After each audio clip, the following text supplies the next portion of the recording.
Bienvenue sur Nabdembe, n'ayons pas peur des mots bibliques, la chaîne qui vous dit tout sans tabou.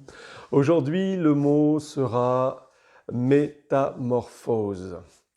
Alors la première question qu'on pourrait se poser, c'est est-ce que ce mot est bien dans la Bible?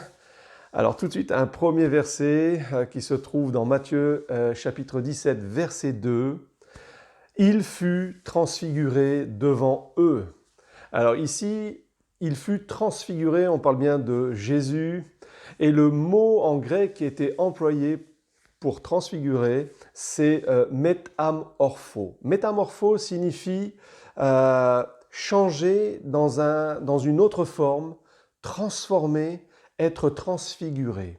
Donc là, c'est l'apparence de Christ qui fut changée, où il fut resplendissant d'un éclat divin sur la montagne de la transfiguration. Mais méta signifie avec, après, derrière, et morpho, former ou être formé. Il y a aussi un mot grec, un mot latin qui a été pris pour les traductions dans nos Bibles, c'est transformer. Trans qui signifie modifier et former forme, donc modifier la forme. Mais le sens originel qui a été utilisé ici dans Matthieu, c'est bien métamorpho, qui est un mot grec. Deuxième question qu'on pourrait se poser, on dit ok, d'accord, Christ a été transfiguré, donc il a été métamorphosé, mais qu'en est-il, est-ce que ce mot apparaît ailleurs dans la Bible et est-ce qu'il peut concerner les hommes? Tout de suite, un deuxième verset pour répondre à cette question, dans Romains chapitre 12, verset 2, où il est écrit ceci, « Ne vous conformez pas au siècle présent, mais soyez transformés par le renouvellement de l'intelligence, afin que vous discerniez quelle est la volonté de Dieu, ce qui est bon, agréable et parfait. » Ici, le mot qui a été pris pour transformer, c'est le même mot que pour transfigurer, c'est-à-dire métamorpho. Métamorpho. Il y a quelques synonymes que je voudrais vous citer pour transformer, changer, convertir, renouveler, métamorphoser, transfigurer, réveiller, raviver. Voilà un peu les mots qui sont pris.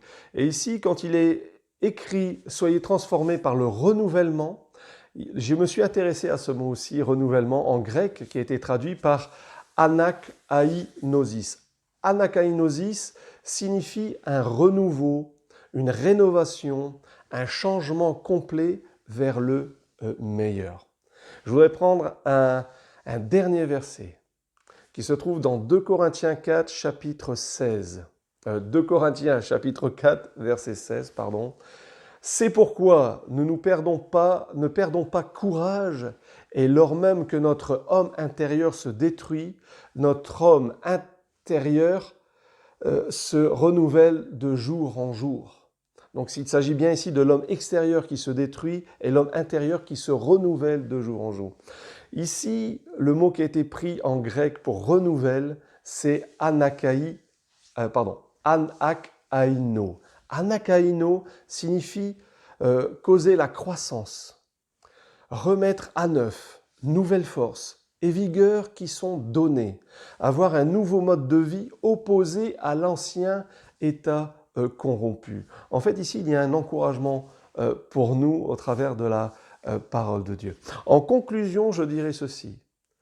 Il y a un beau challenge, un beau défi qui nous attend. Il nous faut être métamorphosés, c'est-à-dire commencer à être ou commencer à devenir comme Christ, être changé dans une autre forme, être transformé par le renouvellement d'intelligence, comme nous venons de lire, un changement complet vers le meilleur. La raison, dans ce sens le plus étroit, comme la capacité de la vérité spirituelle, le plus haut pouvoir de l'esprit, la faculté de perception des choses divines, la reconnaissance du bien et la haine, bien sûr, du mal. Concernant la métamorphose, dans tous les cas de figure, elle se voit. Elle est inévitable, on ne peut pas la louper. Quelqu'un qui a changé, qui a été transformé, qui a été métamorphosé, lorsque Christ s'est révélé dans sa vie, eh bien, il change et ça se voit. C'est inévitable. C'est visible par tous ceux qui le voient, par tous ceux qui vont côtoyer cette personne, qui vont vivre avec cette personne, etc., etc. Je voudrais nous laisser une image, et j'aime bien cette image concernant la métamorphose de la chenille. La chenille qui est un insecte qui se transforme en chrysalide et qui ensuite se métamorphose en papillon. À bientôt.